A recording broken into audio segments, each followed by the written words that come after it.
Welcome back to everyone, my dear students and all of you. Today we take a most important topic. Dear students, आज हम बहुत ज़्यादा important topic लेकर आए हैं. वो important टॉपिक है वर्ब. वर्ब के बिना सेंटेंस कभी पूर्ण नहीं हो सकता. वर्ब क्या है? वर्ब को हिंदी में क्रिया कहते हैं. Verb is a word.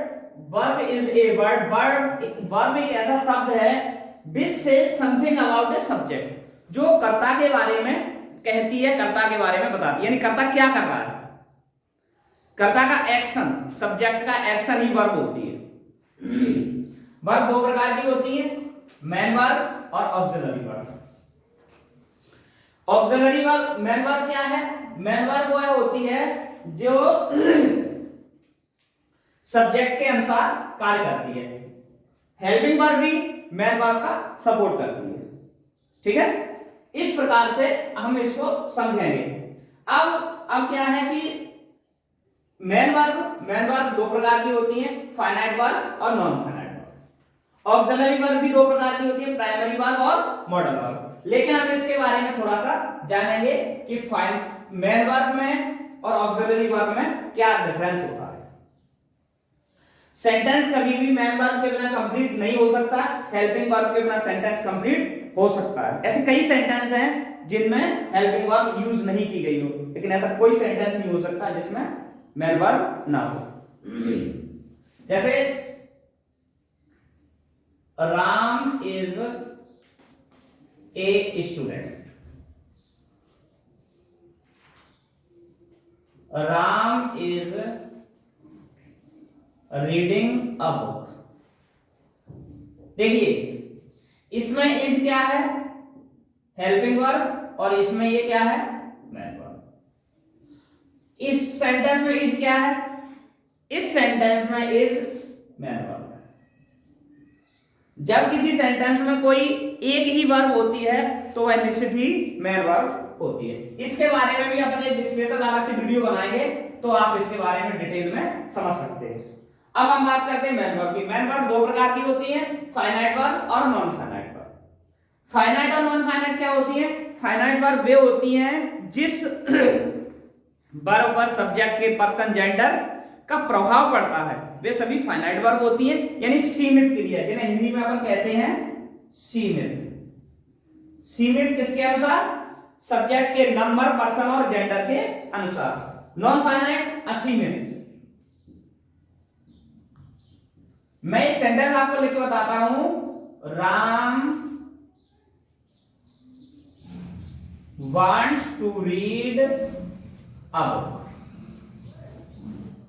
They want to read a book. देखिए बच्चों, इसमें देखा हमने wants, इसमें want. To read. मैंने कहा ये want क्या है? ये फाइनाइट वर्ब है. कौन सी वर्ब है? फाइनाइट. और टू रीड क्या है? Non finite. कैसे? ये कैसे है? ये देखिए, राम सिंगुलर सब्जेक्ट है, दे प्लूरल सब्जेक्ट है. तो राम के अनुसार इस वांट्स पर क्या है? इसमें एस लगी, इस पर प्रभाव पड़ा. दे, इस पर प्रभाव पड़ा क्योंकि ये सिंगुलर था, ये प्लूरल था. लेकिन टू रीड पर कोई प्रभाव नहीं पड़ा, चाहे सब्जेक्ट सिंगुलर हो या प्लूरल हो. तो जिस सब्जेक्ट का वर्ब पर प्रभाव पड़े वह फाइनाइट वर्ब होती है, और जिस सब्जेक्ट का वर्ब पर कोई प्रभाव ना पड़े वह हमारी नॉन फाइनाइट वर्ब होती है. ये टॉपिक क्लियर समझ में आया? इसके बारे में भी अपन अलग से एक वीडियो और बनाएंगे जिसमें अपन इसको बहुत अच्छे से समझेंगे. अब ऑक्सिलरी वर्ब. ऑक्सिलरी वर्ब भी दो प्रकार की होती हैं, प्राइमरी वर्ब और modal verb.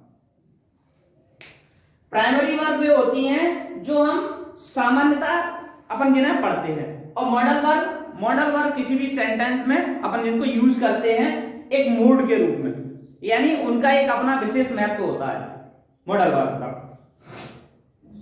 Primary verb is, are, am, was, were, has, have, had, will और शैल, यानी ये सभी वर्ब टेंसेस में यूज होती हैं, इन्हें हम प्राइमरी वर्ब कहते हैं. Modal verb can, could, may, might, ये कंडीशन के अनुसार यूज होती हैं। मॉडल वर्ब जितनी भी हैं इनमें condition, respect, permission, request, command, ये सभी क्या है, ये मॉडल वर्ब होती, कंडीशन के अनुसार यूज होने वाली वर्ब मॉडल वर्ब होती।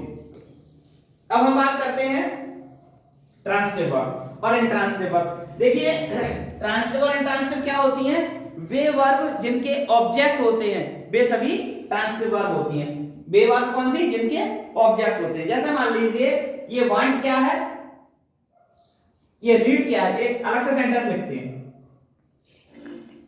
जैसे ये सेंटेंस लिखा हुआ है, Ram is reading a book, ये ऑब्जेक्ट है। वर्ब के बाद हमेशा ऑब्जेक्ट होता है, यानी ये वर्ब कौन सी है, ट्रांसिटिव वर्ब। और राम गोज टू स्कूल, ये गो क्या है, गो इंट्रांसिटिव वर्ब है। इस गो वर्ब का पैसिव वॉइस नहीं बन सकता, इंपरेटिव सेंटेंस में हम पैसिव वॉइस बना सकते हैं, ठीक है। अब हम बात करते हैं नॉन फाइनाइट। नॉन फाइनाइट क्या होती है, हम समझ गए, जिस वर्ब पर सब्जेक्ट का कोई प्रभाव ना पड़े। ये कितने प्रकार की होती हैं, इन्फिनेटिव, पार्टिसिपल और जीरेंड। इनके बारे में भी अपन अलग से वीडियो एक बनाएंगे, उसमें समझेंगे। इन्फिनेटिव कितने प्रकार का होता है, विद टू और without to, participle, present participle, past participle और परफेक्ट पार्टिसिपल, ये भी 3 प्रकार के होते हैं, ठीक है। Thanks all of you, please subscribe my YouTube.